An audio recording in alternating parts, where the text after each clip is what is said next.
ഒമാനിൽ തൊഴിൽ വിപണി നിയന്ത്രിക്കുന്നതിന്റെ ഭാഗമായുള്ള പരിശോധനകൾ തുടരുകയാണ്. നോർത്ത് ഷാർക്കിയയിൽ 361 പ്രവാസികളെയാണ് 2024 നാടുകടത്തിയത്. നോർത്ത് ഷാർക്കിയയിൽ മാത്രം നിയമവിരുദ്ധമായി ജോലി ചെയ്തുവെന്ന് കണ്ടെത്തിയ 428 വിദേശ തൊഴിലാളികളെയാണ് അറസ്റ്റ് ചെയ്തത്. ഒമാനിൽ തൊഴിൽ മന്ത്രാലയത്തിന്റെ പരിശോധന തുടരുകയാണ്. കഴിഞ്ഞ വർഷം നോർത്ത് ഷാർക്കിയ ഗവൺമെന്റിലെ തൊഴിൽ ഡയറക്ടർ ജനറൽ നടത്തിയ പരിശോധനയിൽ 605 സ്ഥാപനങ്ങളിലാണ് സംഘം സന്ദർശനം നടത്തിയത്. ആകെ 131 പരാതികൾ കൈകാര്യം ചെയ്തു. ഇതിൽ 75 കേസുകളിൽ പ്രതികളെ പിടികൂടി. രാജ്യത്ത് നിയമവിരുദ്ധമായി ജോലി ചെയ്ത 428 വിദേശ തൊഴിലാളികളെയാണ് ഇതിന്റെ ഭാഗമായി അറസ്റ്റ് ചെയ്തത്. ഇതിൽ 361 പേരെ നാടുകടത്തുകയും ചെയ്തു.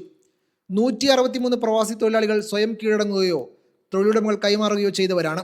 സംയുക്ത പരിശോധനാ സംഘം 25 പരാതികൾ നേരിട്ട് കൈകാര്യം ചെയ്യുകയും 31 പരാതികൾ കൂടുതൽ അന്വേഷണത്തിനായി ബന്ധപ്പെട്ട അധികാരികൾക്ക് കൈമാറുകയും ചെയ്തു. അതേസമയം രാജ്യത്തെ തൊഴിൽ വിപണി നിയന്ത്രിക്കുന്നതിന്റെ ഭാഗമായി മന്ത്രാലയത്തിന്റെ പരിശോധന വിവിധ ഗവർണറേറ്റുകളിൽ തുടരുകയാണ്. ഇക്കഴിഞ്ഞ ഡിസംബറിൽ മസ്കത്തിൽ നിന്നും മാത്രം അറസ്റ്റിലായത് 1551 പേരാണ്.